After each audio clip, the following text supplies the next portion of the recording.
ಇವ್ರು ಹೇಳಿದ್ರು 67 ವಯಸ್ಸು ಅಂತೇಳಿ. ನನಗೆ 30 ನೆನಗೆಟ್ಟು 29, ನನಗೂ 29 ಹಂಗಂದ್ರೆ. ಹೌದೌದು. ಎಷ್ಟು ಏಜ್ ಆಗಿದೆ ನಿಮಗೆ? ಯಾರಿ ನಿಮಗೆ ಸರಿ ಈಗ ಹೇಳಿ 67 ನೋಡು. 67 ಏಜ್ ನೀವು ಸ್ಟ್ರಾಂಗ್ ಆಗಿದ್ದೀರಾ. ನಮ್ಗೆ ಇವಾಗ ಇನ್ನೂ 28-30 ಸುಸ್ತಾಗ್ತದೆ. ಅಲ್ಲಿ ಎಂಟ್ರಿ ಪಾಯಿಂಟ್ಗೆ ಬರೋಕ್ಕಿಂತ ಮೊದಲು ಒಂದು 3 ಕಿಲೋಮೀಟರ್ ಬರಬೇಕು, ಜೀಪ್ ಬಿಡಲ್ಲ ಅಂತ. ಸೊ ಅಲ್ಲೇ ನಮ್ಗೆ ಆಲ್ರೆಡಿ ಸುಸ್ತಾಗಿತ್ತು. ಇಲ್ಲಿ ಬಂದೀವಿ, ಸ್ಟಾರ್ಟ್ ಆಗೈತಿ. ನೋಡೋಣ ಮುಂದೆ ಎಲ್ತಾನೆ ಹೋಗ್ತೀವಿ. ಕಂಪ್ಲೀಟ್ ಅಂತೂ ಮಾಡ್ತೀವಿ ಫಿಕ್ಸ್. ಇವನ್ ಮೇಲೆ ಡೌಟ್ ಕಂಪ್ಲೀಟ್ ಮಾಡ್ತೀನಲ್ಲ ಗೊತ್ತಿಲ್ಲ, ಪಕ್ಕಾ ಮಾಡ್ತಾವೆ. ವಾಟರ್ ಕ್ರಾಸ್ ಬಂದೈತೊಂದು ನೋಡಮ್ಮ.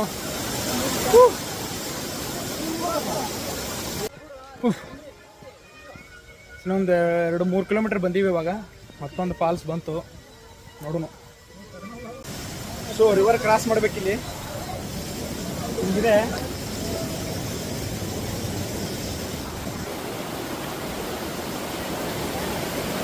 ಇದನ್ನ ಕ್ರಾಸ್ ಮಾಡಿ ಮುಂದೆ ಹೋಗ್ಬೇಕು.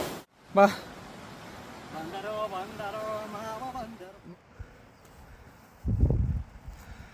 ನೇತ್ರಾವತಿ ಬಂದಿದ್ದು ಯಾಕಂದ್ರೆ ಬೆಸ್ಟ್ ವ್ಯೂ, ಈ ವ್ಯೂ ನೋಡಕ್ಕಂತ ಬಂದಿದ್ದು.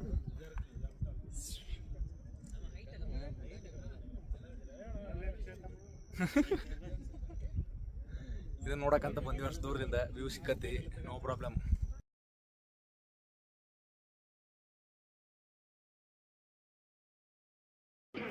2:38 PM ಮಧ್ಯಾಹ್ನ.